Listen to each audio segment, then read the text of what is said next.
വിദ്യാർത്ഥി ഷോക്കേറ്റ് മരിച്ച കൊല്ലം തേവലക്കര സ്കൂളിലെ മാനേജ്മെന്റ് കമ്മിറ്റി പിരിച്ചുവിട്ടു. സ്കൂളിന്റെ ഭരണം താൽക്കാലികമായി സർക്കാർ ഏറ്റെടുത്തു. സുരക്ഷ ഉറപ്പാക്കുന്നതിൽ ഗുരുതരമായ കൃത്യവിലോപമാണ് സ്കൂൾ മാനേജറുടെ ഭാഗത്തുനിന്നുണ്ടായതെന്ന് വിദ്യാഭ്യാസ മന്ത്രി വി ശിവൻകുട്ടി പറഞ്ഞു. സർക്കാർ നടപടിയെ വെല്ലുവിളിക്കുന്നില്ല എന്ന് മാനേജർ ആർ തുളസീധരൻ പിള്ള പ്രതികരിച്ചു. 8ാം ക്ലാസ് വിദ്യാർത്ഥി മിഥുൻ ഷോക്കേറ്റ് മരിച്ച തേവലക്കര സ്കൂളിലെ മാനേജ്മെന്റിനെയാണ് സർക്കാർ പിരിച്ചുവിട്ടത്. സ്കൂൾ മാനേജറായി പ്രവർത്തിച്ച ആർ തുളസീധരൻ പിള്ളയെയും വിദ്യാഭ്യാസ വകുപ്പ് അയോഗ്യനാക്കി. സ്കൂളിന്റെ നിയന്ത്രണം സർക്കാർ താൽക്കാലികമായാണ് ഏറ്റെടുത്തത്.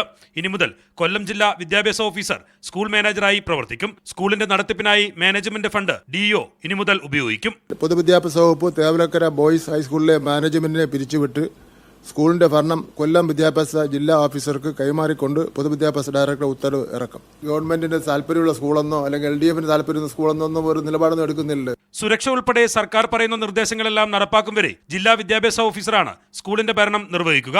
സർക്കാർ നടപടി അംഗീകരിക്കുന്നുവെന്നായിരുന്നു സ്കൂൾ മാനേജർ ആർ തുളസീധരൻ പിള്ളയുടെ പ്രതികരണം. വൈദ്യുതി ലൈനിന് കീഴിൽ ഷെഡ് പണിയുമ്പോൾ താനായിരുന്നില്ല മാനേജറെന്നും തുളസീധരൻ പിള്ള പറഞ്ഞു. ഞാൻ ആ നടപടിയെ പൂർണ്ണമായിട്ടും സ്വാഗതം ചെയ്യുകയാണ്.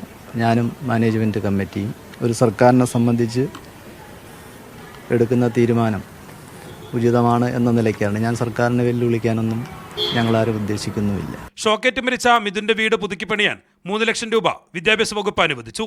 സ്കൂൾ മാനേജ്മെന്റും KSTയും 10 ലക്ഷം രൂപ വീതം ധനസഹായം നൽകുമെന്നും വിദ്യാഭ്യാസ മന്ത്രി അറിയിച്ചു.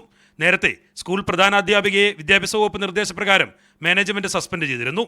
മീഡിയ 1 തിരുവനന്തപുരം.